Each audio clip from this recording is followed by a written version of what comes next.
Se pasó, muchas gracias.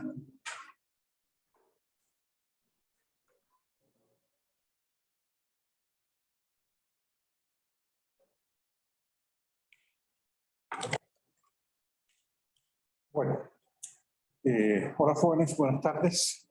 ¿Qué tal? ¿Me están escuchando bien desde la casa? Ustedes me dicen, ¿me escuchan? Sí, profe, hola. Ah, perfecto. Bueno, entonces vamos a retomar esto de la convergencia de la serie de Fourier y de su relación con la función f original. ¿De acuerdo?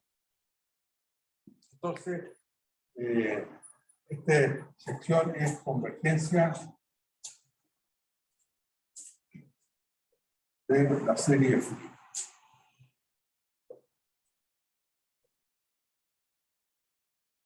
Más que convergencia de la serie de Fourier, lo importante es cómo se relaciona la serie de Fourier con f. Entonces, bueno, el elemento que nosotros tenemos es CF, entonces, una función de R en R o C, o sea, una función real o compleja. Entonces, una función, y suponemos que es 2 tau periódica. Eso es importante. 2 tau periódica. O bien, estamos pensando en que F es una función que está definida entre menos tau y tau, a valores en R o C, que entendido, o sea, reproducida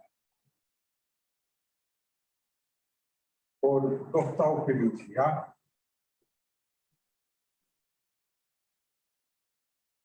a todo esto. ¿De acuerdo? Ese es el dato. Y hay algo. Ahí está mejor, ¿no? ¿Se ve mejor? Sí, profe, justo eso le iba a decir que se veía borroso. Muchas gracias. Se veía un poco borroso, ahora ya mejoró, ¿no? Sí, sí. Ya, perfecto.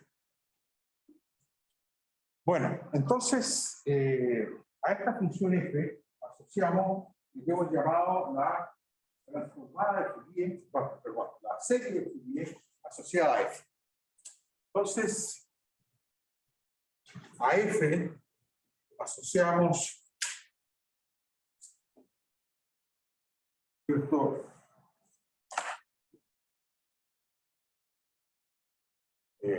La serie de Fourier de f. Estamos denotando S sub f, ¿no es cierto? Es una función, ¿no es cierto? Que depende de la misma variable t que f.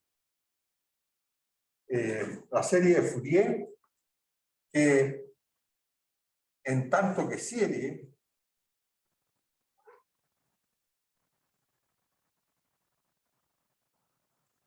es, ¿qué significa ser una serie?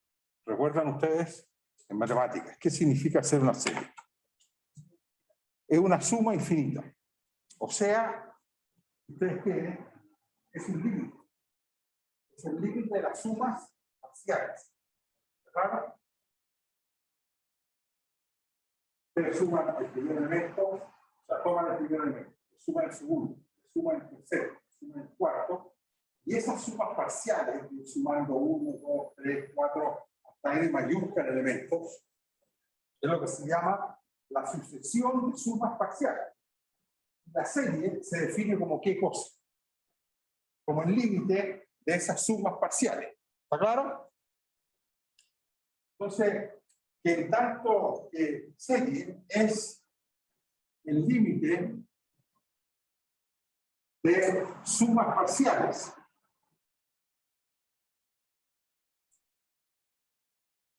Esto es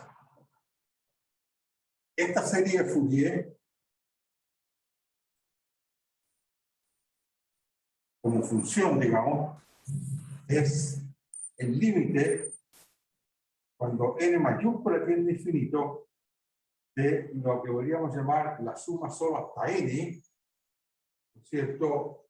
Las sumas parciales de estas funciones, donde, y esto es lo interesante, esta suma parcial de los primeros n elementos de la serie, y que son todas funciones bien oscilantes, en el punto t es, bueno, a sub 0 medios más la suma desde n igual 1 hasta n, no infinita, sino que suma parcial, un número finito de términos, de coeficientes a sub n por las funciones coseno de n pi t partido por tau, más b sub n seno de n pi t partido por tau, ¿cierto?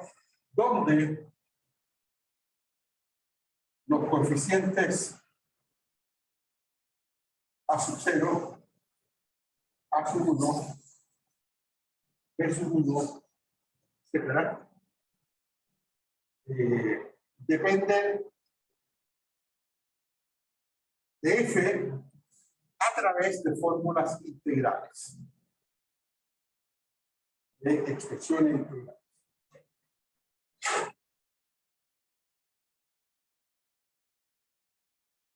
Y aquí hay que mirar la grabación número 13,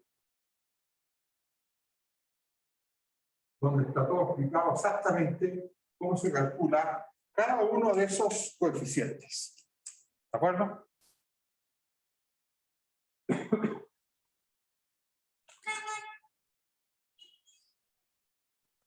Bueno. Ahora, digamos al menos dos cosas sobre esta suma parcial.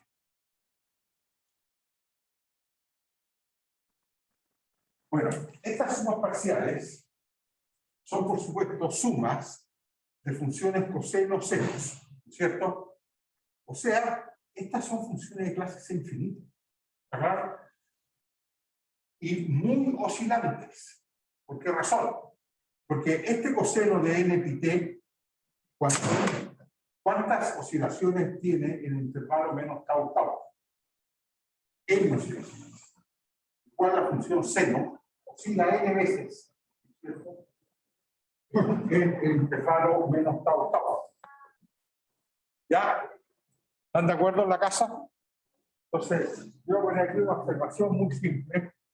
Observación.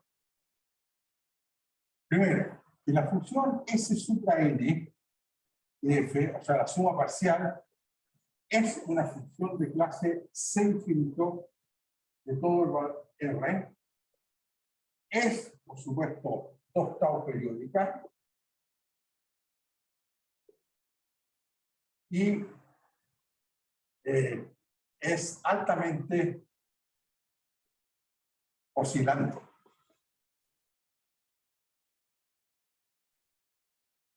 ¿Ya? Altamente oscilante. Aquí.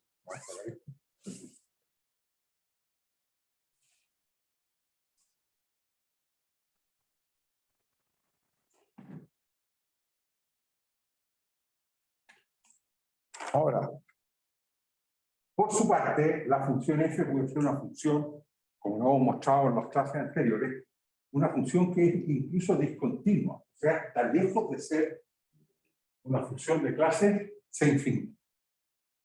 Entonces, la serie de Fourier muestra un fenómeno bien interesante de la matemática, que es cómo aproximamos funciones que son eventualmente poco regulares, que son discontinuas, por ejemplo, ¿no es cierto?, por funciones que son muy regulares, muy suaves, de clase C infinito, pero que tienen esta propiedad de ser muy oscilantes. ¿Está claro cuál es el fenómeno que pone de manifiesto este tema de la serie de Fourier?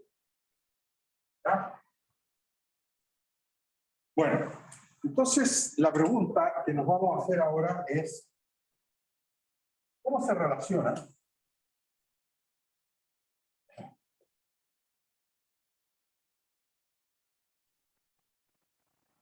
f con este límite de las sumas parciales, o sea, con la serie de Fourier.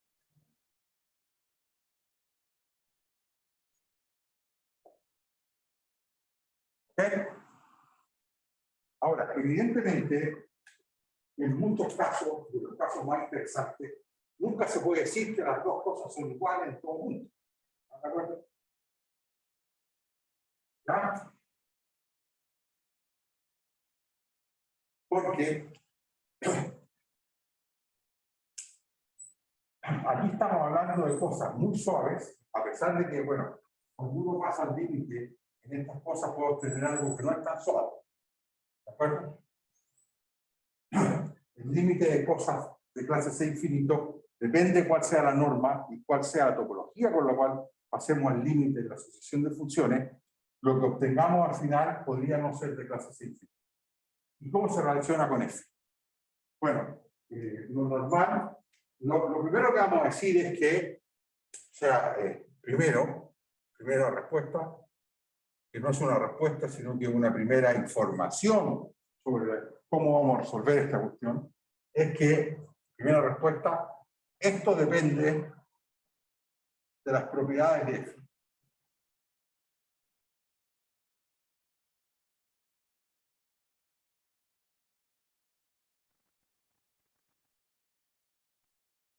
Y la moraleja es que mientras más suave es F, ¿de acuerdo? Mientras más propiedades de regularidad tenga F, por ejemplo, ser continua, ser de clase C1, de todo R, por supuesto, más cerca va a estar la serie de Fourier de F. Se van a aparecer cada vez más. ¿Verdad? ¿Ven? Bueno, la segunda respuesta, que empieza a ser ya bastante más precisa, es un teorema, que lo dejamos enunciado, que lo vimos un poquito en la clase. ¿De acuerdo? Entonces, este teorema dice lo siguiente. Entonces, segunda respuesta o segunda información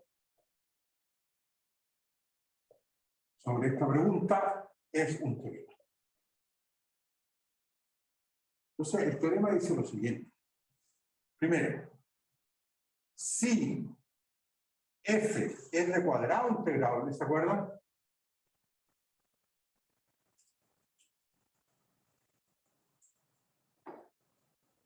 Esto es, si la integral de menos tau a tau del módulo de f de t cuadrado de t es finito, bueno, esta es una hipótesis bastante simple. Casi todas las funciones son de cuadrado integrable. Cualquier función continua en intervalo menos tau tau, incluso si tiene un número finito de discontinuidades, es rima integrable y si acotada, es de cuadrado integrable. O sea, son relativamente pocas las hipótesis, es muy débil esta hipótesis. ¿Claro? Si una función sea de cuadrado integrable, no es una hipótesis muy fuerte. Cualquier función continua, o incluso en intervalo menos tau tau, o cualquier función que discontinua un número finito de puntos dentro del intervalo menos tau tau, es rima integrable. Y por lo tanto, si es acotada, inmediatamente el cuadrado es finito. ¿De o sea, es una función de cuadrado integrable. O sea, es bien poca hipótesis. ¿Ya? Entonces, ¿qué cosa ocurre? Entonces, la sucesión de sumas parciales,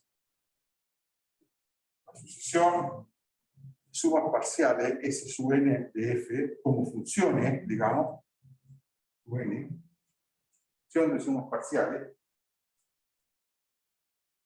converge en media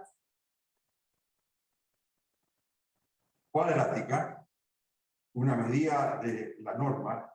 En esta norma converge de la norma de la media cuadrática a una función límite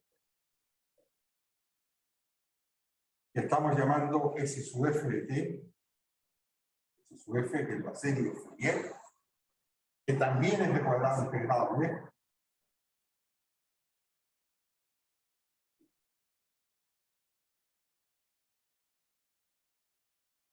Y lo que es más interesante es que hay convergencia en media cuadrática de la serie de Fourier. O sea, ¿qué significa eso? Eso significa algo bastante simple. Significa que si ustedes calculan la integral entre menos tau y tau, el módulo de la suma parcial de t menos la función f, esto al cuadrado de t, es una medida del error cuadrático medio. Esto es error cuadrático medio.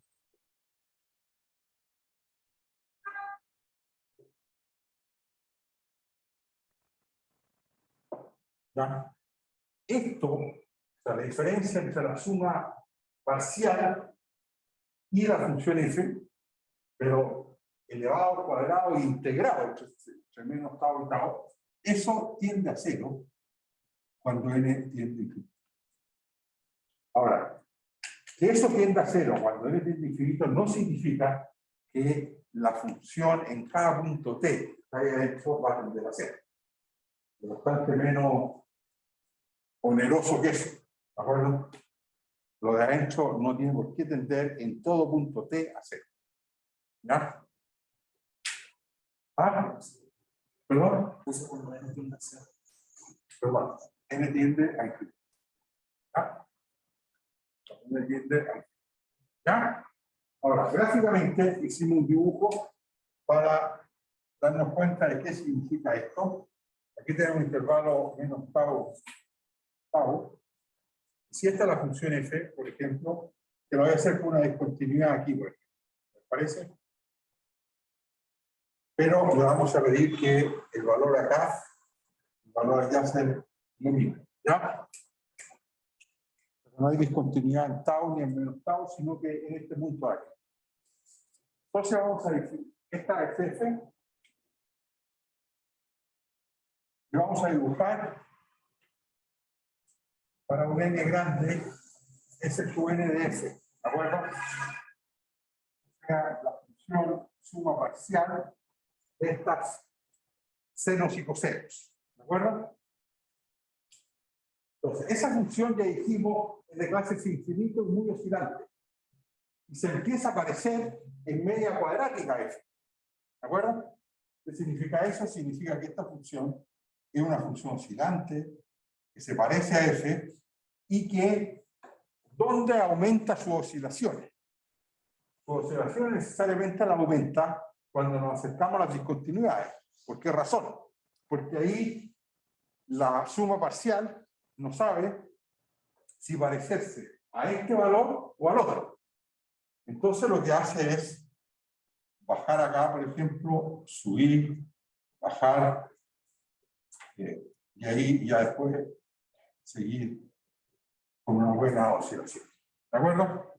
Y si uno mira esta diferencia entre lo rojo y lo negro, lleva al cuadrado, ¿cierto? Entonces, esa área elevada al cuadrado es el error cuadrático medio. ¿Ya? Y eso tiende a cero cuando n tiende a infinito.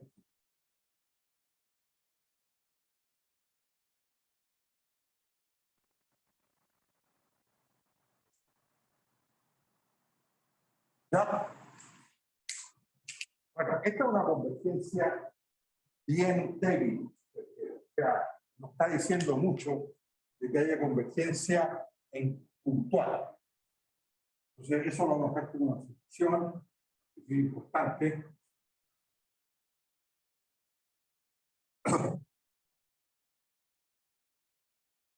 Entonces, observación.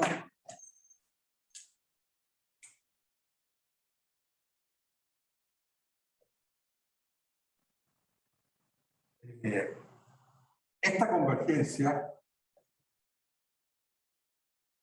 no implica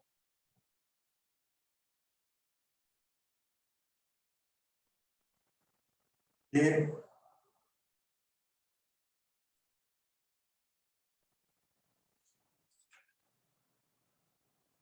en cada punto t las sumas parciales converjan a f de t cuando n tiende a infinito para todo t en R o, digamos, entre menos tau y tau. Bueno, todo esto está replicado por tau de periodicidad.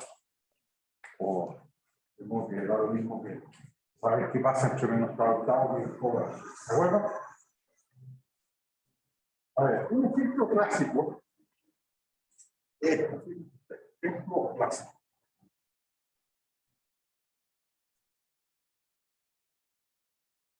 Considera la función t elevado a n.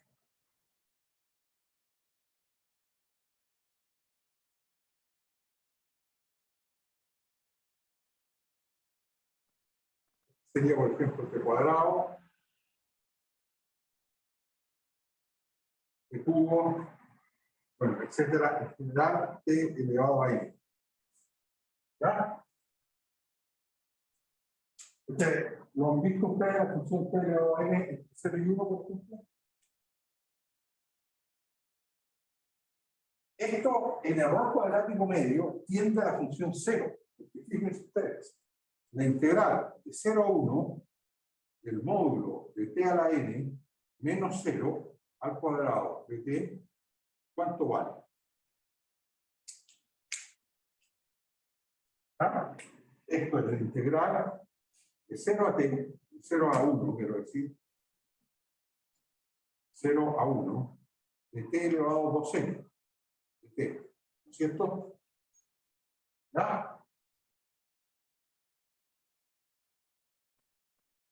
¿Ya? O sea, ¿cuánto vale esto? T elevado a 2n más 1 partido por 2n más 1 entre 0 y 1. ¿Ya? ¿En las casas están siguiendo bien? Ustedes me dicen. ¿Aló? Sí, profe. Ya. ¿Y esto cuánto vale exactamente? Bueno, esto vale 1 partido por 2 a la n más 1. ¿Y a cuánto tiende cuando n tiende infinito?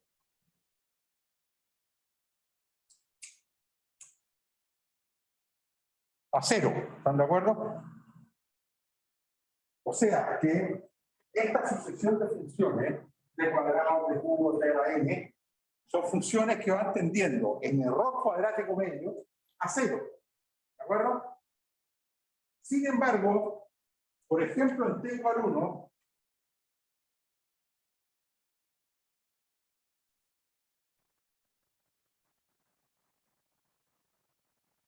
¿cuánto vale esta función?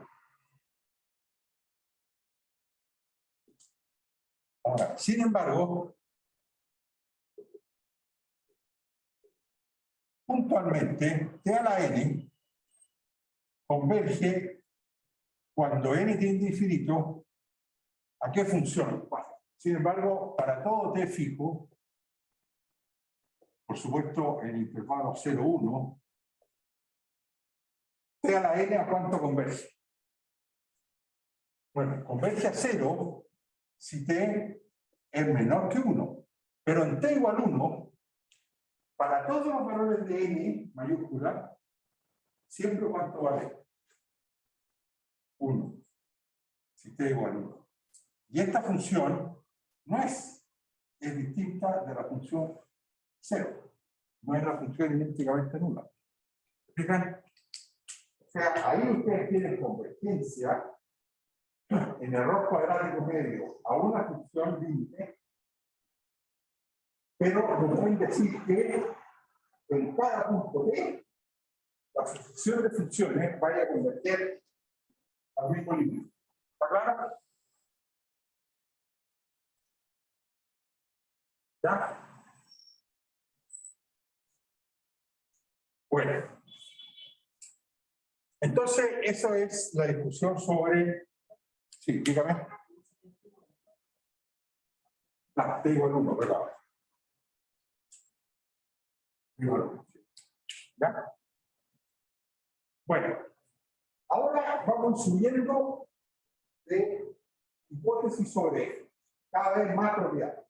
Bueno, entonces, ¿qué pasa si f es derivable y continua, por supuesto, toda función derivable es continua, en el intervalo abierto menos tau tau?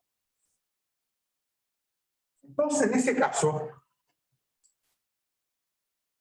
para todo t en el intervalo cerrado menos tau tau, la sucesión de sumas parciales en t, o sea, Sn, ¿cierto? SNF en t, sucesión en n, es convergente a la serie, ¿cierto? Converge a una serie, que sería SF en T, y además hay una relación directa y simple de calcular entre la serie y F. Además,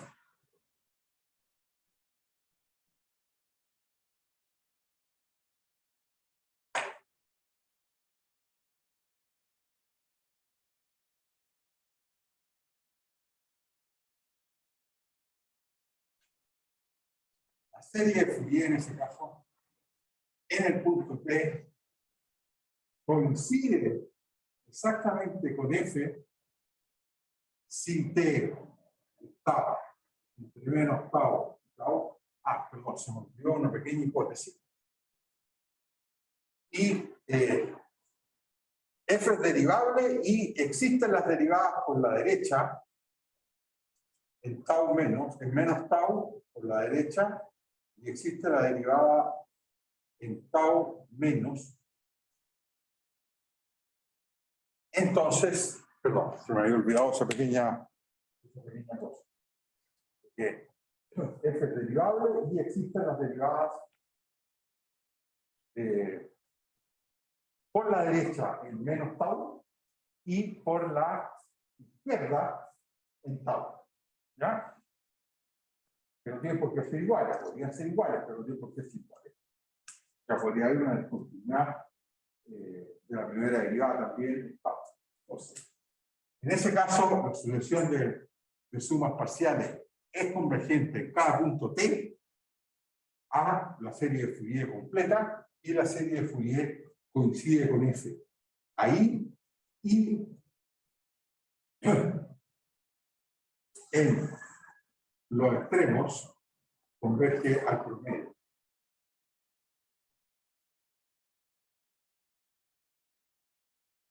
Si t es igual a tau o menos.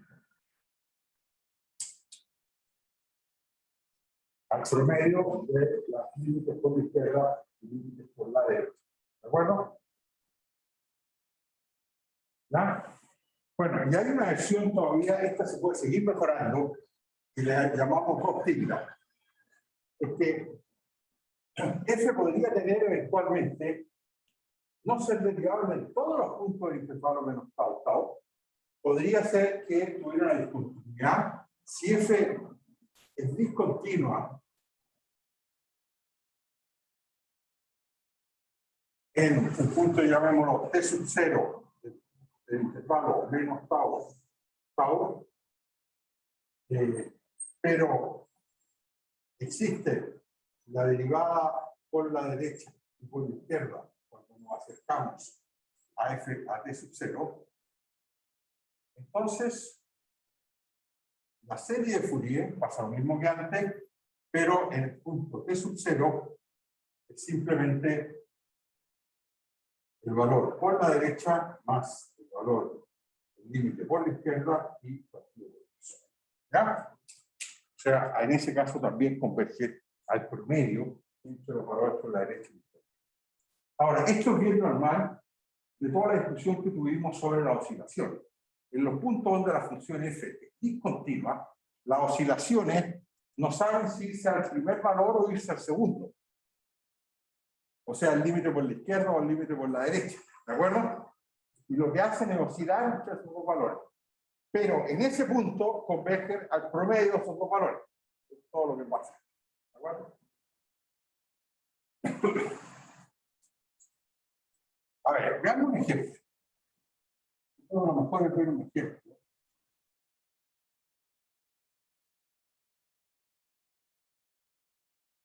Para lo cual, propongo que recordemos uno de los ejemplos que desarrollamos en clase y en la grabación 13 o 14. A ver, ejemplo.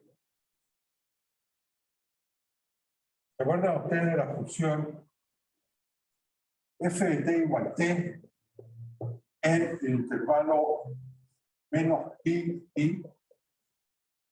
Ya estamos hablando de que tau vale pi. ¿Se acuerdan de ese ejemplo, no es cierto? Esa función era discontinua en qué punto.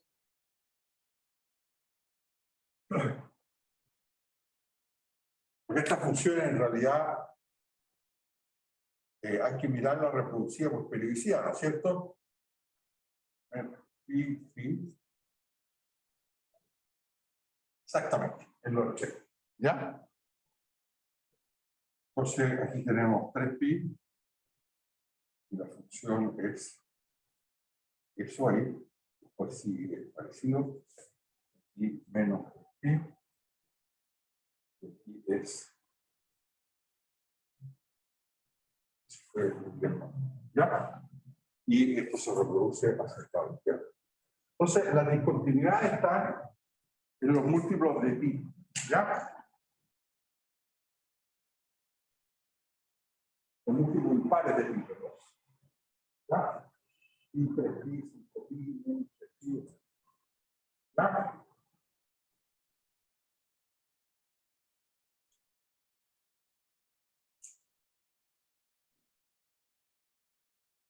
Entonces, ¿ah?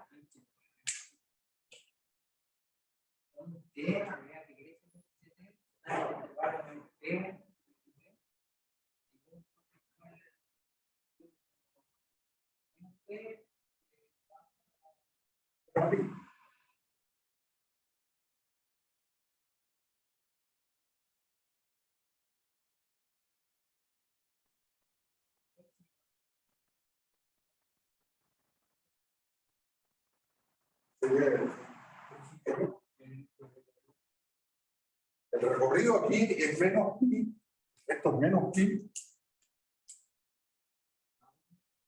y esto es pi. ¿Ya? Claro, porque la función f de t igual t, pero solo en el intervalo menos pi, pi, y después uno reproduce por periodicidad, 2 tau periodicidad. ¿Está claro? ¿Ya? Bueno, lo primero que vamos a decir es que f es claramente de cuadrado integrado, ¿no es cierto?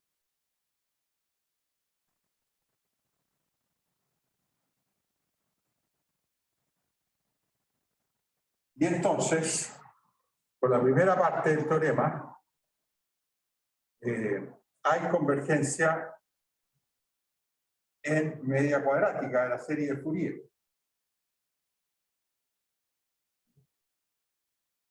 De las sumas parciales.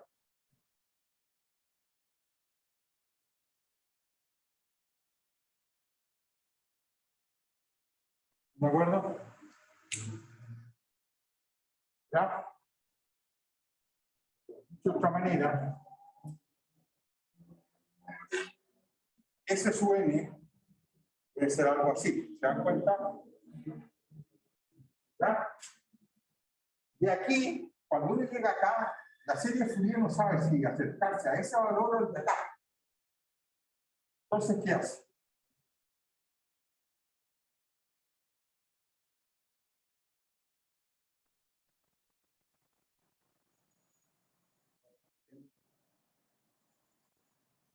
Y este error,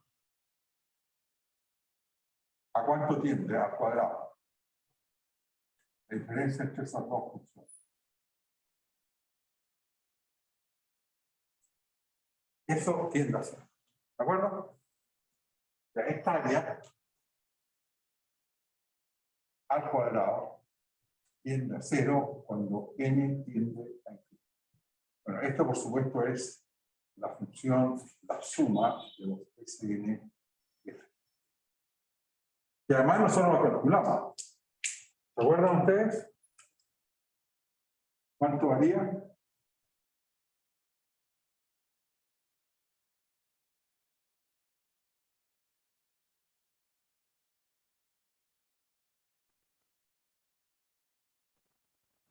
¿Recuerdan ustedes?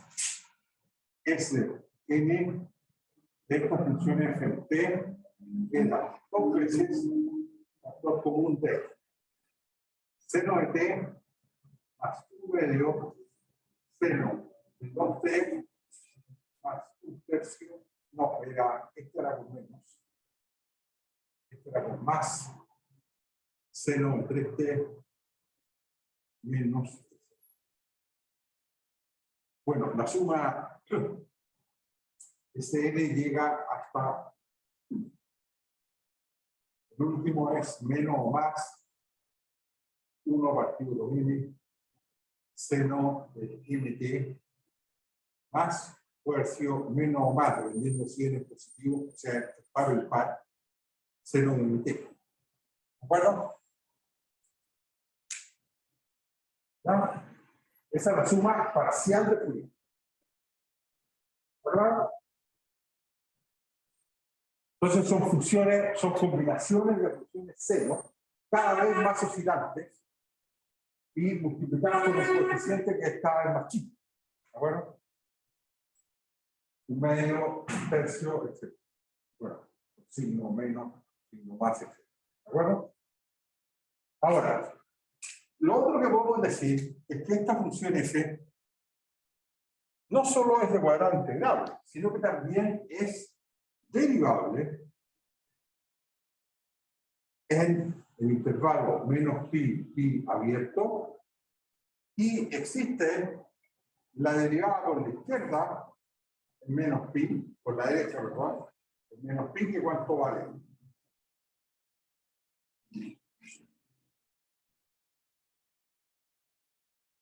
¿Vale? Ustedes se acercan aquí a menos pi por la derecha, la derivada de la función f, ¿cuánto vale? 1. ¿Ah? Existe eso, y también existe la derivada por la derecha. Cuando nos acercamos por otro lado, pero por la izquierda. Vamos por la izquierda. Y entonces,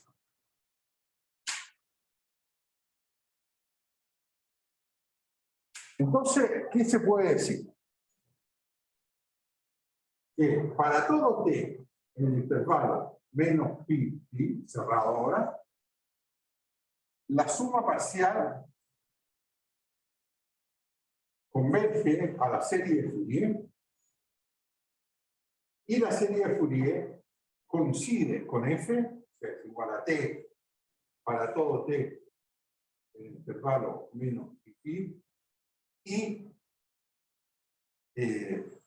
¿cuánto vale el promedio del valor de f entre menos pi más y menos pi menos? O el promedio, ¿cuánto vale entonces la serie de Fourier en t igual a menos pi o pi? Esos dos puntos, ¿cuánto vale? 0. 0, claro. Exactamente. El promedio es 0. ¿De acuerdo?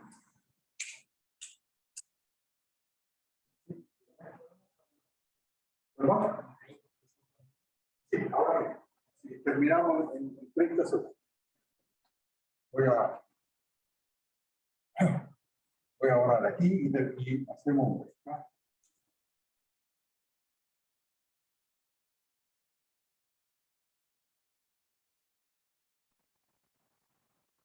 Sí, dígame. Ese es el valor de f en pi más y el valor de f en pi menos partido por 2.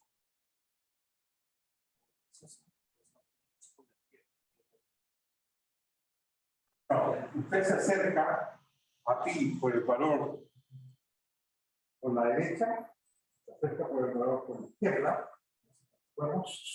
y en ambos casos esos valores son pi más pi, son 2pi partido por 2. ¿Ah? Y también repite lo mismo menos pi. Entonces, por ejemplo, ¿qué significa que la serie de Fourier en t igual, por ejemplo, para t igual pi medios, ¿qué está diciendo esto? Está diciendo que f de t, que sería pi medios. Profe, Y dígame. no entendí por qué 0 en t igual menos pi y pi. Claro, porque mire, ahí usted tiene que sacar el factor, el promedio de f en t más f en t menos, partido por 2, con t igual pi. ¿Está de acuerdo? ¿Sí? Ahora, eso es la función f, la función t. ¿Está de acuerdo? Sí. Entonces, eso es pi. ¿Ya? Y si se acerca por la izquierda, también es pi. No, perdón, es menos pi. ¿Está de acuerdo? Sí. Y partido por 2, 0. Ya. Muchas gracias. Bueno, tomemos t igual pi medios. ¿Están de acuerdo? T igual pi medio. Entonces, t igual pi medio es la serie de Fourier en pi medios. Pero la serie de Fourier en pi medios es 2 factor común de qué cosa? De seno de pi medios. Seno de pi medios, ¿cuánto vale? Vale 0. O sea, perdón, vale 1. Menos un medio, seno de pi, pero seno de pi vale 0. Más un tercio, seno de 3 pi medios. O sea, menos 1. ¿No es cierto? Más un cuarto, seno de 4 pi medios. O sea, de 2 pi, o sea, 0.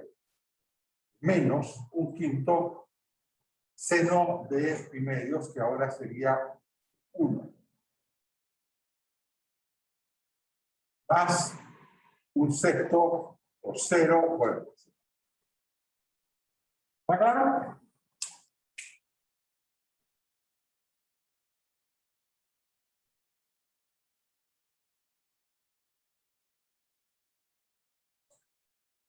¿Ya? ¿Estamos? ¿Ah?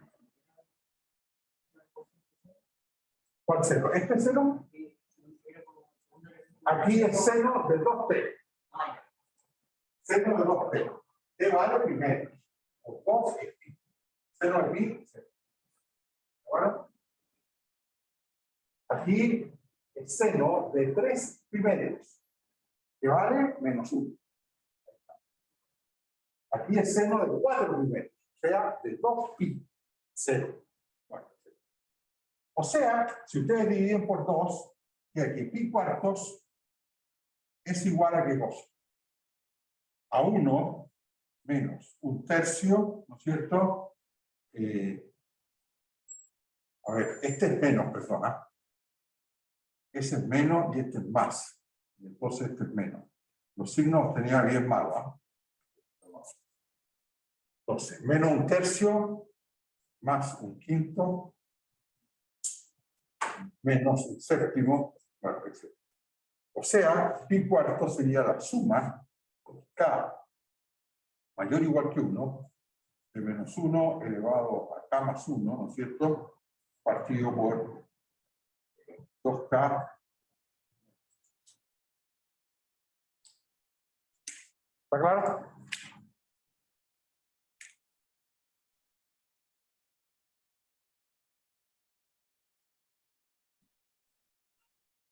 O sea que de este resultado de convergencia de la serie Fourier hemos sacado una información sobre una serie numérica o de números reales que es sin signo, digamos, o sea, oscilante. ¿Ah? ¿Ah? ¿Cómo? Claro, acá de 1 hasta infinito. K mayor o igual que 1. Claro, si aquí esto no termina.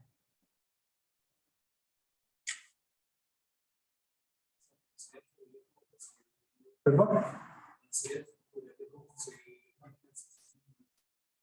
Usted puede, con esta convergencia de la serie de Fourier, usted puede concluir convergencia de ciertas series numéricas que son poco conocidas a veces. ¿Ah? Bueno, propongo que hagamos un break, como ustedes mismos lo pidieron, de unos 5 minutos.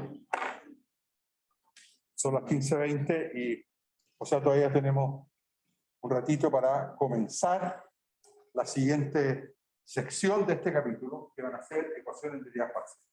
¿Ya?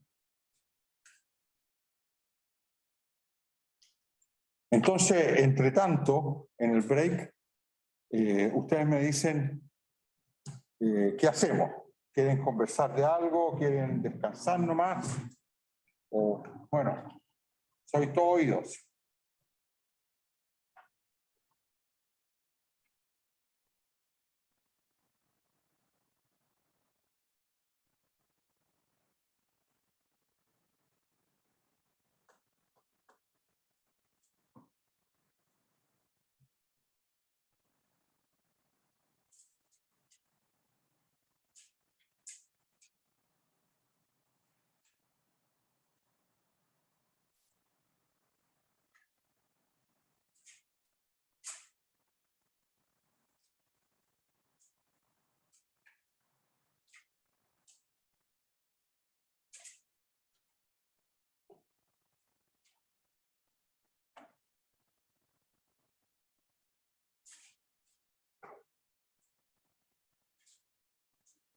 Hay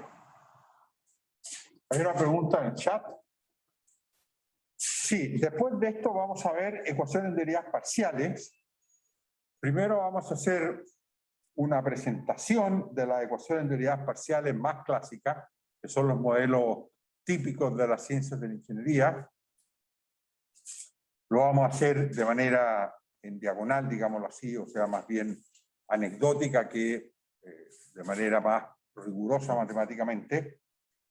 Y después vamos a comenzar a resolver los modelos más simples de ecuaciones de derivadas parciales usando las series de Fourier.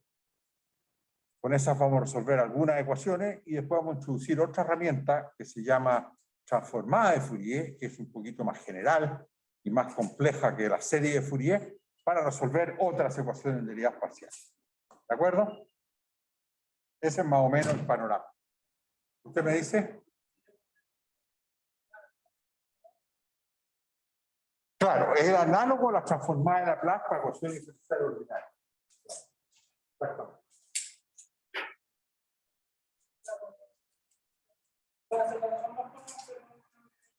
Es una manera diferente. Ahora, lo que pasa es que la ecuación de derivadas parciales lo que hacen es tener derivadas con respecto a las variables espaciales, x, y z. ¿De acuerdo? Son 3.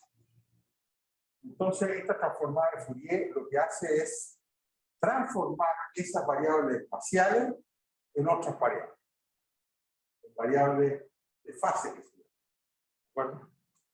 Igual que la transformada de Laplace transforma el tiempo en una variable distinta. La transformada de Fourier transforma las variables de espacio en variables de fase, que le llaman. ¿Ya?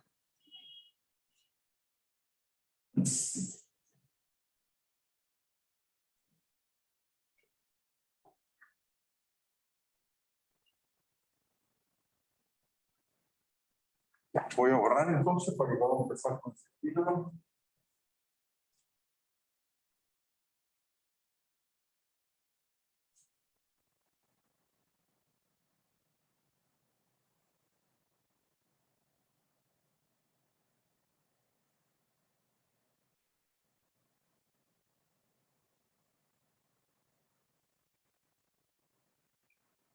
sea, no es cambio de capítulo, sino que es sección, ¿no? Dentro del capítulo de análisis de Fourier y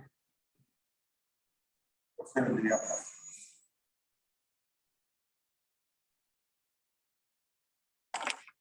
Entonces,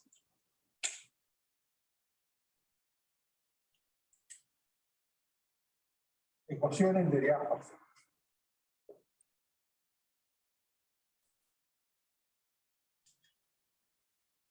Entonces aquí, lo primero que vamos a decir es que estas ecuaciones involucran derivadas con respecto a las variables espaciales,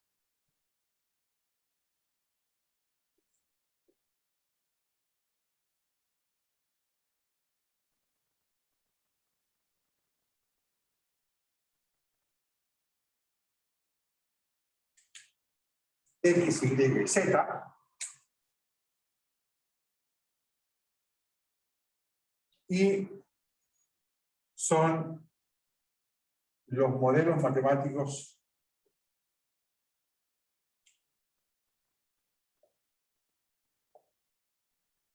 más recurrentes, diría yo, o sea, más solicitados,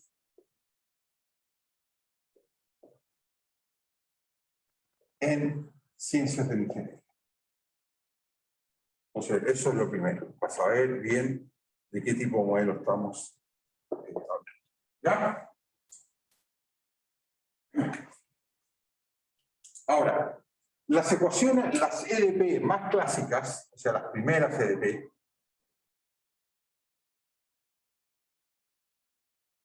más tradicionales, voy a decir yo, que fueron todas introducidas con objeto de modelar distintos fenómenos de la física, ¿de acuerdo? Más tradicionales, fueron introducidas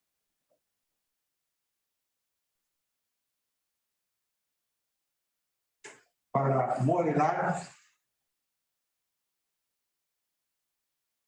fenómenos físicos,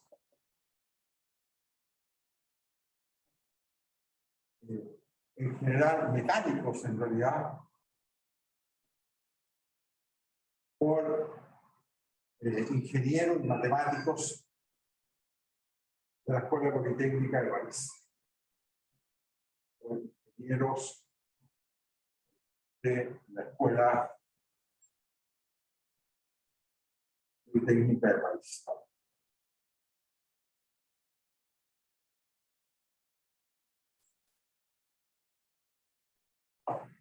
Bueno, Pierre-Simon Laplace, Jean-Baptiste Fourier, Denis Poisson, ya los vamos a escribir, ¿ya? Después vino D'Alembert, bueno, antes, D'Alembert, ¿ya?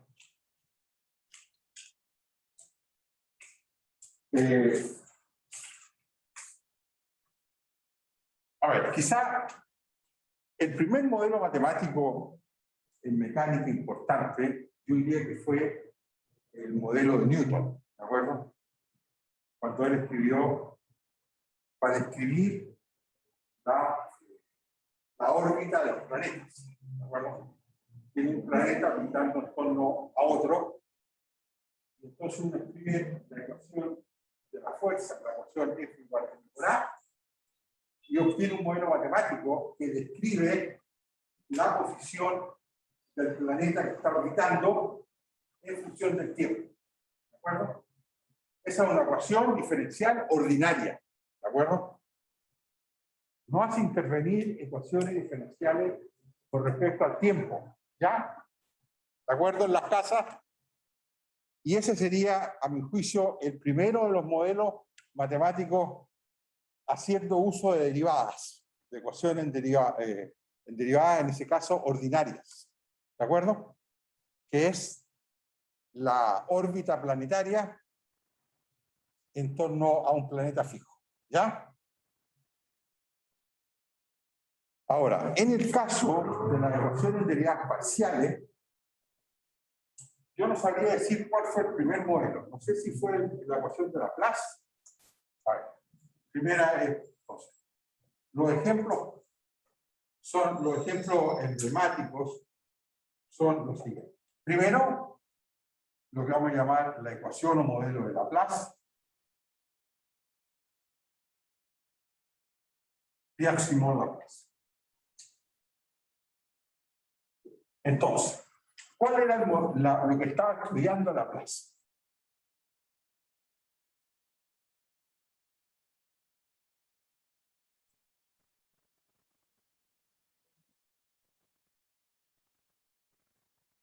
Entonces, lo que uno tiene aquí es un cuerpo que puede ser homogéneo o heterogéneo, de cuerpo de masa M, mayúscula. ¿De acuerdo? ¿Ya? Y llamemos omega a lo que queda afuera, o sea, R3 menos D barra. ¿Ya? Entonces, D genera un campo gravitatorio.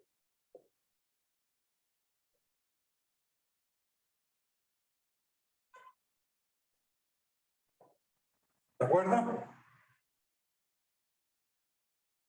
¿Qué significa que genera un campo gravitatorio? Es decir, campo gravitatorio primero lo hace en omega, o sea, al exterior de la masa.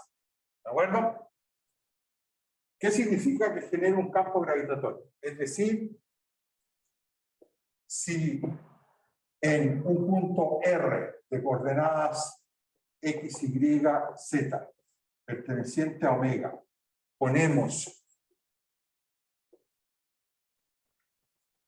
una masa unidad,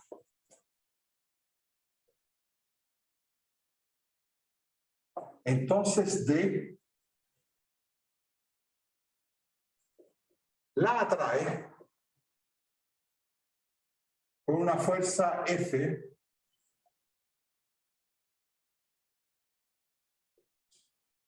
que es conservativa. ¿De acuerdo? F es una fuerza que depende de R, el punto R donde he puesto la masa unidad, que es conservativa. O sea, es el gradiente de una función U en R, o sea, en X, Y, Z. ¿De acuerdo? ¿Está claro? Ahora, lo que demostró Pierre-Simon Laplace, o sea, lo que encontró Laplace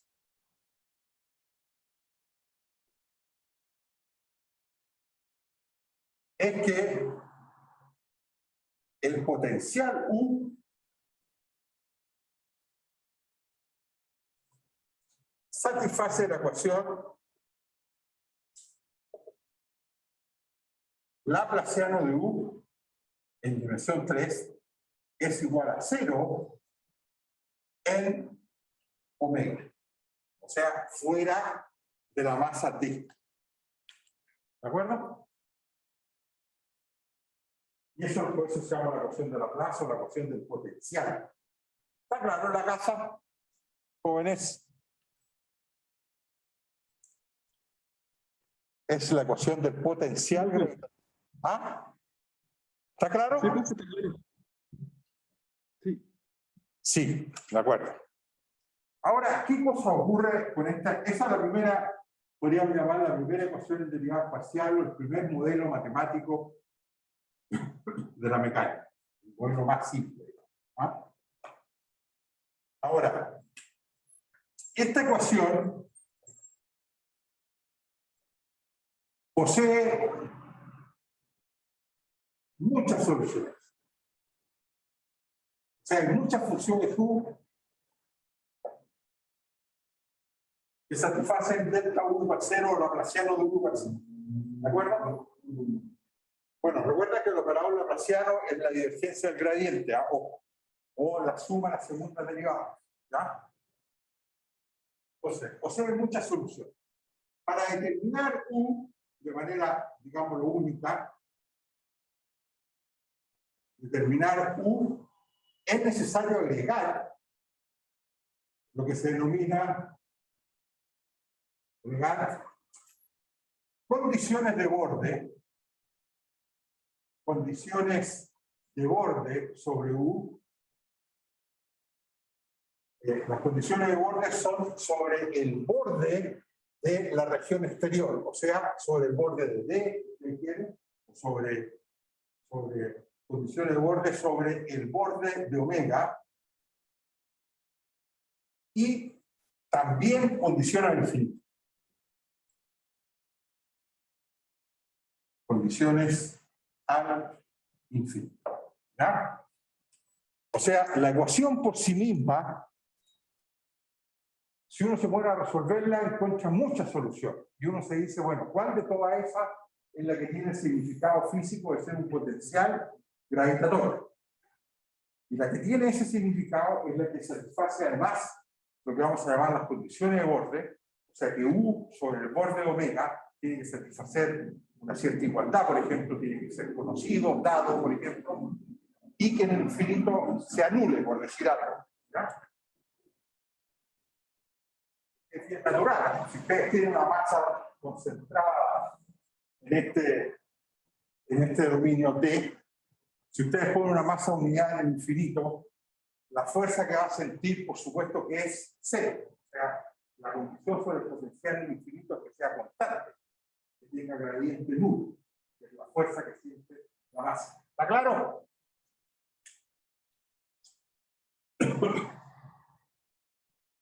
Bueno. Denis Poisson notó más tarde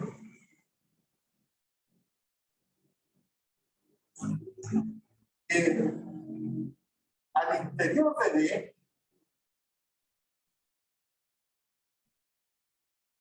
también hay un campo gravitatorio.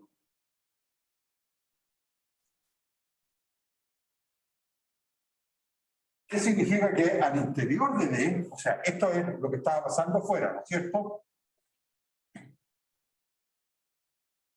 Pero al interior de D,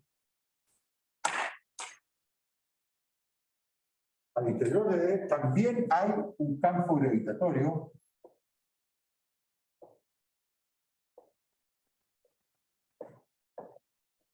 llamémoslo F igual F de R con R ahora en D, en la región D, al interior de la masa. ¿De acuerdo? Que también es conservativo.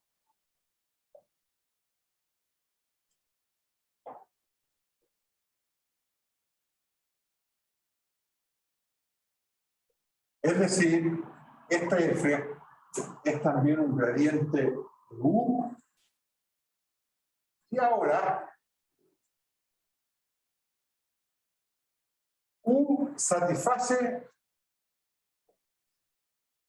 la ecuación de, no la Laplace, la ecuación de Poisson. A esta ecuación se le llama la ecuación de Poisson, y es menos laplaciano de U igual 4pi rho en D. ¿Ya? Entonces es la ecuación ahora al interior de D. ¿Está claro? Donde rho es la densidad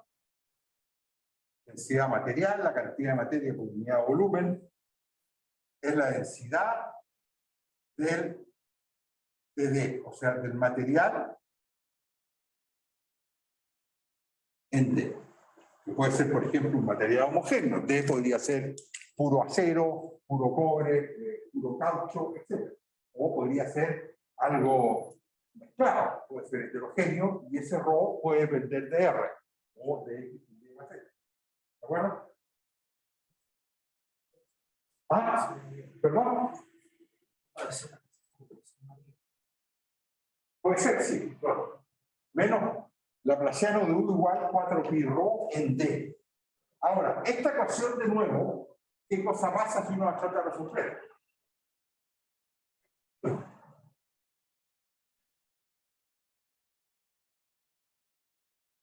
Ah, muchas soluciones. Entonces, nuevamente, este modelo posee muchas soluciones. Es necesario agregar, ¿qué cosa? Condiciones de borde. Ahora ya no al infinito porque D acotado. Agregar condiciones de borde.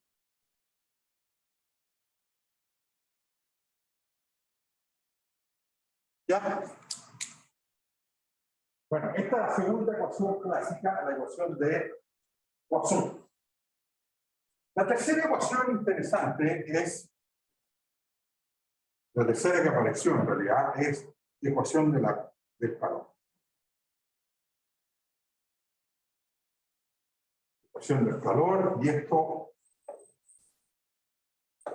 la escribió en su famoso libro La teoría analítica de la chaleur, Jean-Baptiste Fourier. ¿De acuerdo? ¿Ya? Entonces, ¿cuál es la ecuación del calor? Es la siguiente. Entonces, ¿cuál es el fenómeno físico, mecánico, que está estudiando Poisson? Es interesante, Fourier, quiero decir. Se interesaba por la propagación del calor. Yo decía, mire, pensemos en esta sala, región omega, ponemos una estufa, y esa estufa empieza a calentar el aire dentro de la sala. ¿Están de acuerdo? Hay calor que se empieza a propagar al interior de la sala.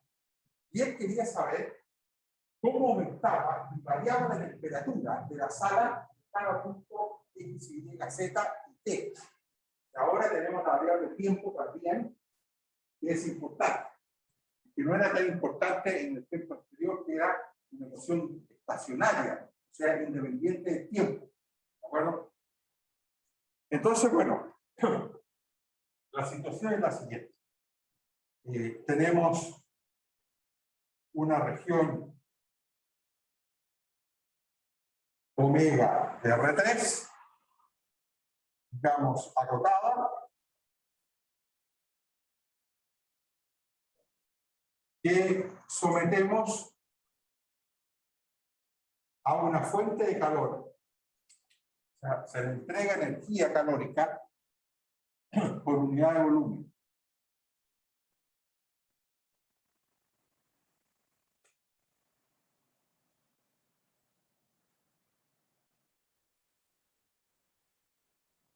¿Ya? Le sometemos a una fuente de energía calórica, llamémosla F, que depende del principio de X, Y, de Z, o sea, de R. Esto es cantidad de calor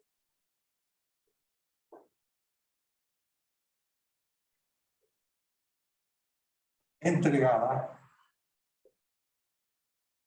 por una fuente externa por unidad de volumen. ¿De acuerdo?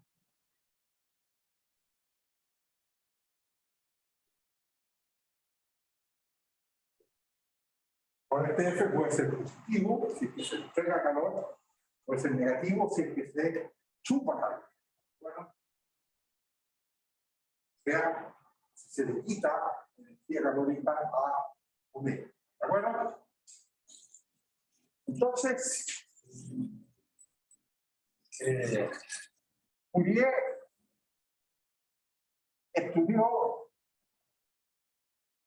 la variación o las variaciones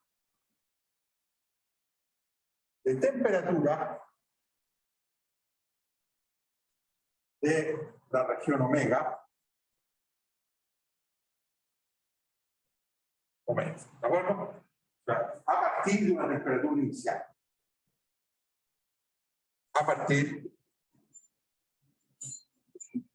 de una temperatura inicial, digamos, U sub 0 de x, y, z, x, y, z en omega. ¿De acuerdo? ¿Ya? Entonces, su resultado principal, entonces, él probó,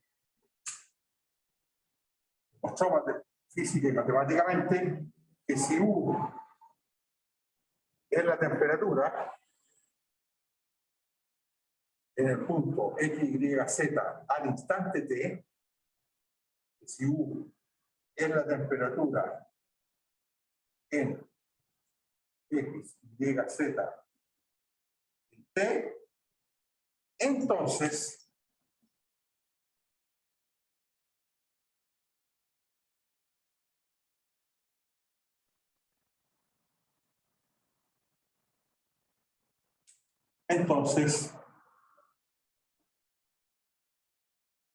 U se describe o está gobernada o es gobernada por la ecuación siguiente, que es lo que llamamos la ecuación de escalar. Derivada parcial de U con respecto de t en x, y, z, t, menos k, una constante, laplaciano de U, igual la fuente externa en la región omega y a partir de t igual 0 en adelante. En la variable t, ¿no es cierto?, esté mayor o igual que 0 a partir del estado de 0. Donde k es una constante que depende del material de omega, se llama conductividad térmica o se llama coeficiente de conductividad térmica,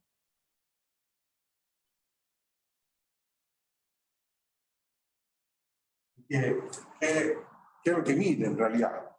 Mide la capacidad o calidad o habilidad que tiene el material que hay en omega de conducir calor. Hay materiales que conducen el calor muy fácilmente, como los metales. Ustedes ponen en una taza de té hirviendo, ¿cierto?, una cuchara metálica, ustedes se dan cuenta que casi instantáneamente la cuchara adquiere una alta temperatura. Bueno, pero sin embargo hay otros materiales que son bastante menos buenos conductores, como por ejemplo puede ser un plástico, puede ser una pluma vid. La pluma vid conduce muy mal el calor a la cuchara, es un aislante, no conduce calor, bueno, etcétera, etcétera. Entonces, mientras más grande está, más o mejor conductor de calor es el material que hay en omega, y mientras más pequeño, siempre está positivo, el material del que está hecho omega es menos buen conductor de conductividad.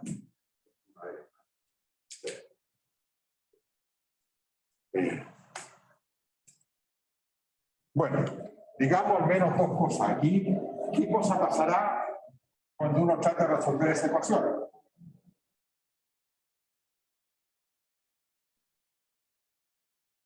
De nuevo, ¿qué cosa pasa? Hay muchas soluciones. Entonces, la ecuación del calor, o de Fourier, posee muchas soluciones.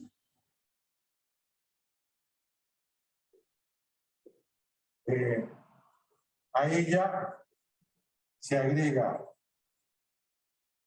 una condición inicial, que es la temperatura en el instante t igual 0. O sea, uno pide que la solución U satisfaga que U de X, Y, Z y de en el instante t igual 0, ¿cierto? Sea igual a U sub 0 de X, Y, Z para todo X, Y, Z en omega. Y condiciones de orden. O sea, además, la condición inicial tampoco es suficiente. Hay que agregar condiciones de orden sobre la frontera de omega. Y ahí hay varios tipos de condiciones de borde que se estudian con la ecuación del calor. Por ejemplo, uno puede arreglárselas para que la frontera sea aislante, o sea, que no deje entrar ni salir calor. Ese es un tipo de condición de borde. Otra podría ser, por ejemplo, que la frontera mantenga una temperatura fija, ¿de acuerdo? Para que la frontera mantenga una temperatura fija. Eso es una condición del tipo que la temperatura ahí tiene que ser igual a esa temperatura fija. O puede ser de que el borde esté hecho una membrana que se denomina semi-impermeable. O sea, membranas que dejan salir calor o entrar calor proporcional a la temperatura. Y esa es una condición de borde un poco más complicada, pero de otro tipo de condición de borde con la cual se puede estudiar la ecuación del calor. ¿De acuerdo? Bueno, y por último, tenemos el cuarto ejemplo, la ecuación de ondas.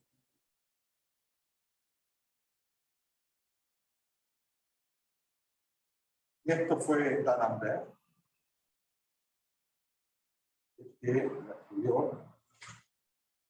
El caso más simple es el caso unidimensional, en que ustedes tienen una cuerda, que es una cuerda muy larga, infinita, que ustedes tienen, y que en el instante t igual 0, ustedes hacen un impulso, ¿verdad? O sea, la levantan y la dejan caer, y ahí se genera ¿qué cosa?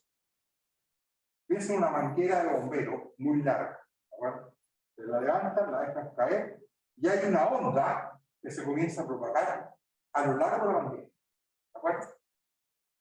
Esa onda tiene una cierta amplitud, y esa amplitud Q es la que satisface, la que estudió o modeló de Kenneth D'Alembert y que obtuvo la ecuación de onda para la propagación de una onda a lo largo de una cuerda.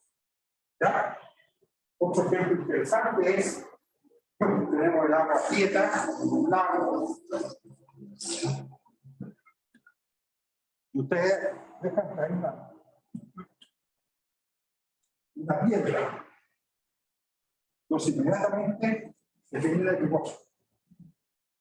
Un círculo, una onda que empieza a propagarse concéntricamente desde el lugar donde cayó la piedra hacia el exterior. ¿Está claro?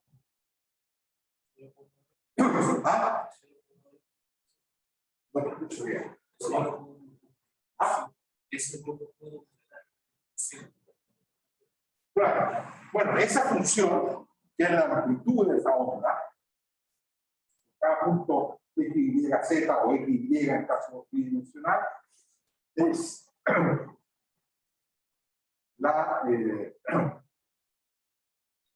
la solución de la ecuación de Bernoulli. Este es el modelo que estudió D'Alembert. Otro ejemplo interesante es, por ejemplo, ustedes tienen un tambor, de la membrana del tambor, y en ese tambor ustedes aplican fuerzas perpendiculares a la membrana, o sea, según el eje Z. Si esas fuerzas no son demasiado grandes, se llama el régimen de pequeñas deformaciones.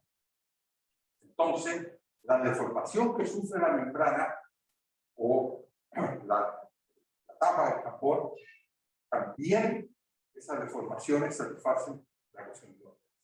¿De acuerdo? ¿Ah?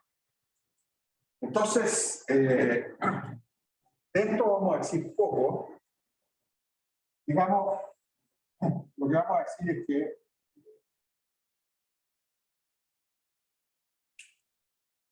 si U, entonces, denotando U, vamos a decir algo muy poquito, denotando U igual U de X, Y, Z y T, la deformación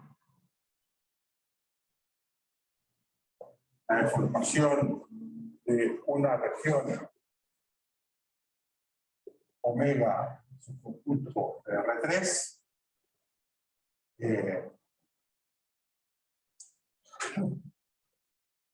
sometida a una, voy a llamar vibración o fuerza F, vibración F, perdón,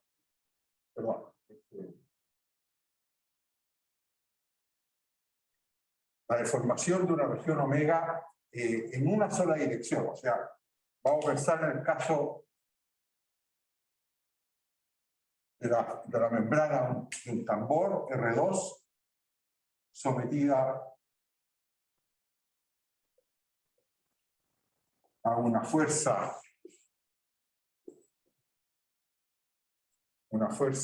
según el eje Z, o sea, K unitario.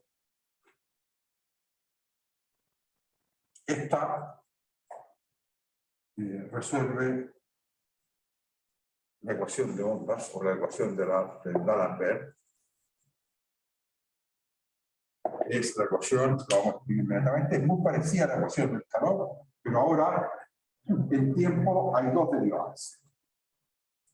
Entonces es d por u a de T2 menos una constante, la relación de U igual F. ¿De acuerdo?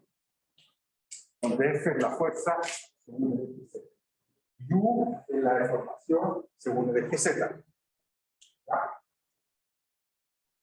Y ahí uno supone que la tela o la membrana está hecha de tal manera que cuando uno aplica la fuerza según el eje Z, no hay deformación según el eje Z. Con una serie de hipótesis físicas mecánicas vamos a usar estos detalles. ¿De acuerdo?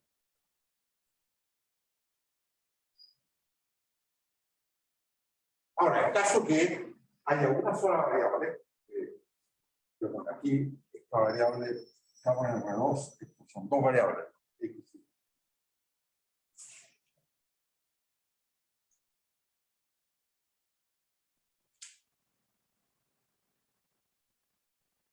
Ahora, nuevamente esta ecuación, ¿qué pasa con ella?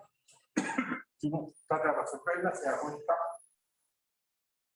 que tiene muchísimas soluciones y que es necesario agregar una condición inicial. Entonces, a esta ecuación, ahora, como esta tiene dos derivadas en tiempo, hay que agregar esta ecuación, a esta ecuación se agrega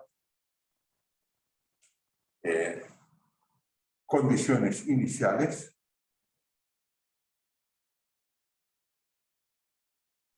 y de borde.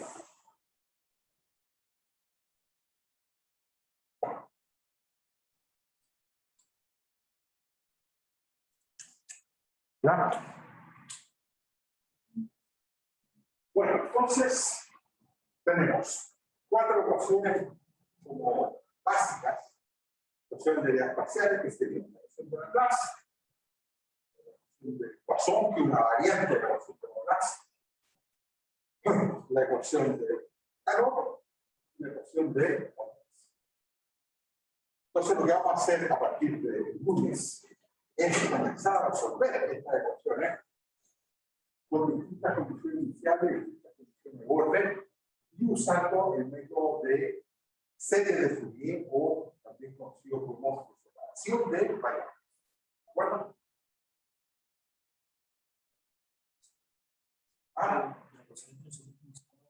Sí, más claro, esta es la ecuación de onda, ¿sí?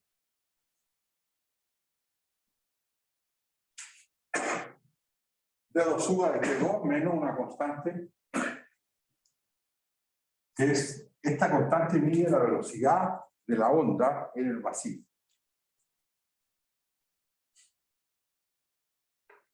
¿Ya? Bueno, no hemos entrado en los detalles de la navegación, porque esto sería horas y horas. ¿Ah?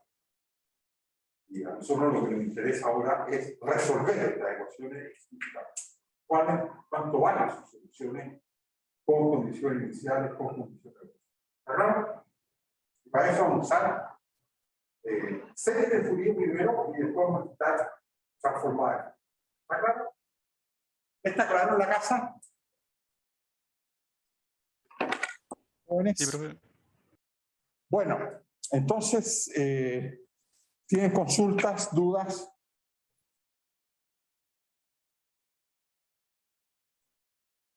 Dígame.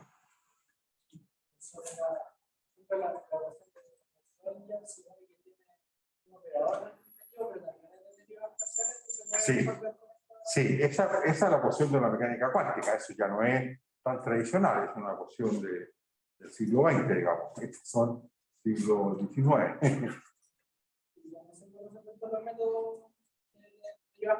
Por supuesto, se puede resolver por los métodos nuestros, pero depende mucho efectivamente de cuál sea el dominio omega. ¿Ya? La transformada de Fourier solo funciona en caso que estemos en todo el espacio. Los métodos de separación de variables hacen de omega tenga lados paralelos al bosque. O sea, todo muy restrictivo.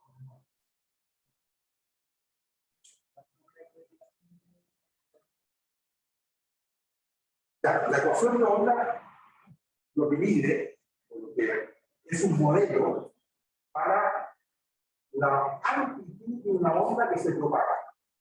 ¿De acuerdo? Esta onda puede ser, por ejemplo, el espacio bidimensional que se propaga a lo largo de una cuerda. ¿De acuerdo?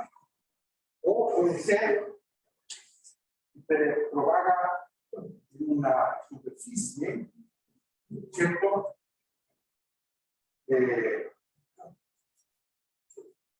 Por ejemplo, en el caso de un tambor, está sometido a una fuerza perpendicular a la superficie. ¿Ya? ¿Ah?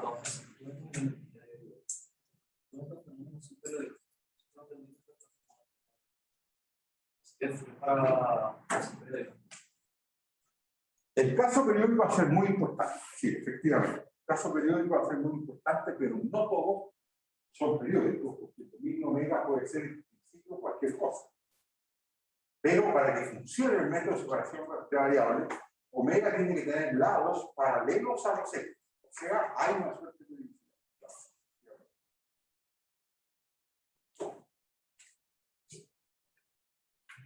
En espacio, pero no en tiempo.